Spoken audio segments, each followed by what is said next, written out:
5 राज्यों में 4 राज्यों के नतीजे आ चुके हैं। छत्तीसगढ़, मध्य प्रदेश, राजस्थान और तेलंगाना। और मिजोरम में अभी एग्जिट पोल का कुछ टाइम के बाद पता चलेगा। तो हम बात करने वाले हैं आज इन 4 राज्यों में, जो कि 3 राज्यों में बीजेपी की मेजोरिटी में सरकार है और बनती हुई नजर आ रही है, ये मान लें कन्फर्म हो चुकी है, और तेलंगाना में कांग्रेस की।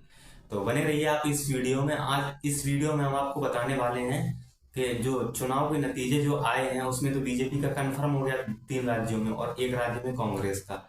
तो जो जीत की जो स्ट्रेटजी है बीजेपी की, और जो जीत की स्ट्रेटजी है तेलंगाना में कांग्रेस की, और ये मान लेंगे कोशिश इन 3 राज्यों में भी कांग्रेस की तरफ से की गई थी लेकिन नहीं हुआ, तो उसके बारे में बात करेंगे और बीजेपी की स्ट्रेटजी के बारे में बात करेंगे। तो बने रहिए आप इस वीडियो में। और आपको ये भी बताएंगे कि जो सीएम की उम्मीदवारी है छत्तीसगढ़, मध्य प्रदेश, राजस्थान, वहां पे किसको देखा जा रहा है बीजेपी के तौर से।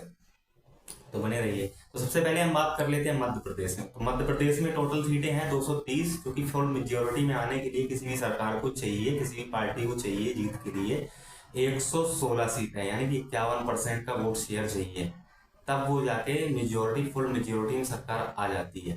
तो 163 सीटें जो जीत ली हैं बीजेपी ने, तो मेजोरिटी में आ चुकी है। तो सबसे पहले हम बात कर लेते हैं मध्य प्रदेश की। तो मध्य प्रदेश में क्या है कि जो जीत की स्ट्रेटेजी की बात करते हैं, सबसे पहले हम करते हैं जीत की स्ट्रेटेजी, किस तरीके से बीजेपी ने जो है अपनी जीत दर्ज की है, और कांग्रेस को किस तरीके से बैकफुट पे जाना पड़ा है, किस तरीके से हार का सामना करना पड़ा है। तो स्टार्ट करते हैं शिवराज सिंह चौहान से। तो आपको पता ही है कि पिछले 15 सालों से back to back Shivraj Singh को मुख्यमंत्री के तौर पर देखा जा रहा है। अब वहां की जनता की, वहां की पब्लिक की, वहां का वोटर का, जो जो भी वोटर है, उनकी डिमांड क्या थी? उनकी डिमांड ये थी कि कैंडिडेट तो बीजेपी का चाहिए, लेकिन सीएम की उम्मीदवारी में शिवराज सिंह का नाम नहीं, किसी और का नाम चाहिए, उनका चेहरा अब नहीं लोग देखना चाह रहे थे। पब्लिक की ये डिमांड थी। तो इस बार मोदी ने वही स्ट्रेटजी अपनाई, क्योंकि उन्हें पता है कि वहां की जनता की क्या डिमांड है। तो उन्होंने क्या किया कि चुनाव के दौरान पे जो रैलियां की हैं, वहां पे शिवराज सिंह चौहान को मतलब एक तरीके से, इस तरीके से इन्वॉल्वमेंट नहीं दी है, ताकि जनता को ये लगे कि नहीं, अगर इन्वॉल्वमेंट ज्यादा देंगे तो जनता को ये लगेगा कि मतलब इस बार भी शिवराज सिंह चौहान को हो सकता है मुख्यमंत्री का दावेदार बनाया, अगर बीजेपी जीतती है तो जनता को ये ना लगे। तो मोदी जी ने क्या किया कि उनसे जितने भी चुनाव हुए, जितनी भी रैलियां हुई, उसमें से जो शिवराज सिंह चौहान की जो इन्वॉल्वमेंट है वो बहुत कम देखी गई है। उनकी जगह पे जेपी नड्डा हो गए, ज्योतिरादित्य सिंधिया हो गए, या बीजेपी की कोई बड़े बड़े नेता हो गए, या मोदी जी खुद हो गए। तो इस तरीके से इन्होंने रणनीति अपनाई है। ठीक है, तो इस तरीके से एक तो इनको जीत का फायदा मिला है, और दूसरा मिला है, अब आपने सुना होगा कि कुछ साल पहले एक व्यापम घोटाला हुआ था मध्य प्रदेश में, जो कि नौकरी का सबसे बड़ा घोटाला था, बहुत बड़ा घोटाला था।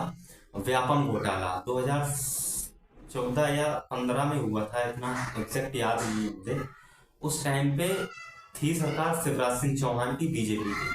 तो उस टाइम पे क्या था कि लोगों को, जनता को ये लग रहा था कि इस घोटाले में जो है शिवराज सिंह चौहान की इन्वॉल्वमेंट है, हालांकि कोई इनके ऊपर कोई आरोप सिद्ध नहीं हुआ।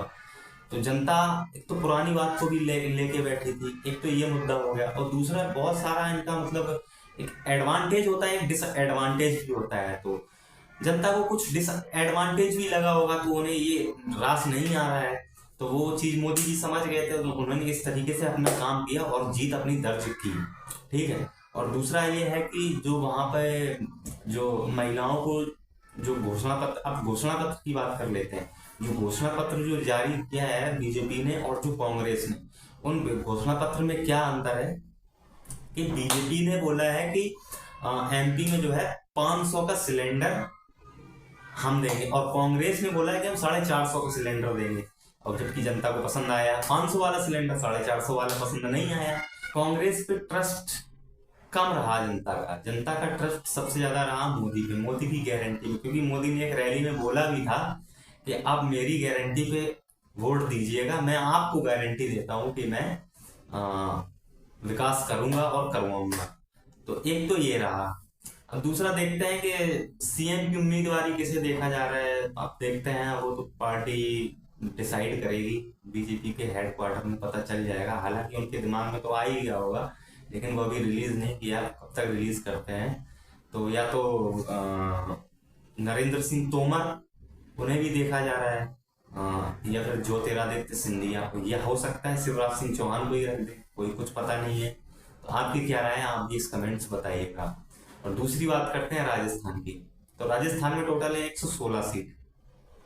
अब यहाँ की स्ट्रेटेजी की बात करते हैं, कांग्रेस की क्या स्ट्रेटेजी रही है और बीजेपी की क्या स्ट्रेटेजी रही है। तो राजस्थान में आपने देखा होगा ना, जैसे अपने यहाँ केंद्र में चलती यूपीएससी की सबसे बड़ी परीक्षा होती है, वहां होती है एक आरपीएससी, राजस्थान की बोर्ड से जो स्टेट लेवल का जो पीसीएस होता है, वहां पे आरपीसीएस आरपीएससी ऐसी कुछ होता है। तो वहां भी एक घोटाला हुआ था कुछ टाइम पे, कुछ टाइम के पहले। तो वहां पे कमलनाथ की इन्वॉल्वमेंट देखी गई थी उसमें। उसमें भी देखा गया था कि इनका भी कोई मतलब कोई रिलेटिव मतलब इस तरीके से इस घोटाले में विलिप्त था। तो जनता इस तरीके से भी नाराज थी। तो जनता को तो चाहिए कि भाई बदलाव चाहिए, तो राजस्थान में भी बदलाव देखने को मिला। तो वहां भी जो है कांग्रेस बीजेपी को जो है 116 सीटें मिली हैं, 199, मतलब मेजोरिटी के लिए चाहिए 100 सीटें, तो वहां पे 116 सीटें वहां पे मिली हैं उनको। और तीसरी बात कर लेते हैं हम छत्तीसगढ़ में। छत्तीसगढ़ में आपने देखा होगा कि एक पहले महादेव बैटिंग एड करके एक एप्लीकेशन से एक घोटाला हुआ था, जिसमें आपने देखा होगा जो एप्लीकेशन है ना, जो एप्लीकेशन में जो सट्टेबाजी होती है वो उसी ऐप के द्वारा हुई थी। तो वहां पे एक घोटाला हुआ था 2000 करोड़ रुपए का, महादेव एप्लीकेशन बैटिंग पे, जिसमें आपने सुना होगा, एक न्यूज भी आई थी कि रणबीर कपूर किसी शादी में गए थे। वो शादी थी 2000 करोड़ की दुबई में। तो वो जहां पे जो शादी हुई थी वो इसी महादेव बैटिंग एप्लीकेशन को जिसने बनाया था उसी का, या तो उसी की शादी थी या उसी के रिलेटिव की किसी की शादी थी। तो उस शादी का खर्चा था टोटल 2000 करोड़ रुपए। तो पहले ये न्यूज आई थी, तो वहां भी जनता परेशान हो चुकी थी कि भाई सट्टेबाज चाहिए पब्लिक को, ये फिर कोई ईमानदार चाहिए, तो पब्लिक को चाहिए ईमानदार। तो वहां पे सरकार थी कांग्रेस की, तो इस तरीके से भी उनको एक झटका मिला। तो इस तरीके से बीजेपी ने अपना स्ट्रेटेजी कार्ड, मतलब उन्होंने चुनाव के दौरान पे यही बात उठा दी महादेव बैटिंग ऐप का, कि यहाँ पे भ्रष्ट सरकार है और यहाँ पे जो नेता है, जो यहाँ के मुख्यमंत्री, वो भी इस घोटाले में विलिप्त हैं।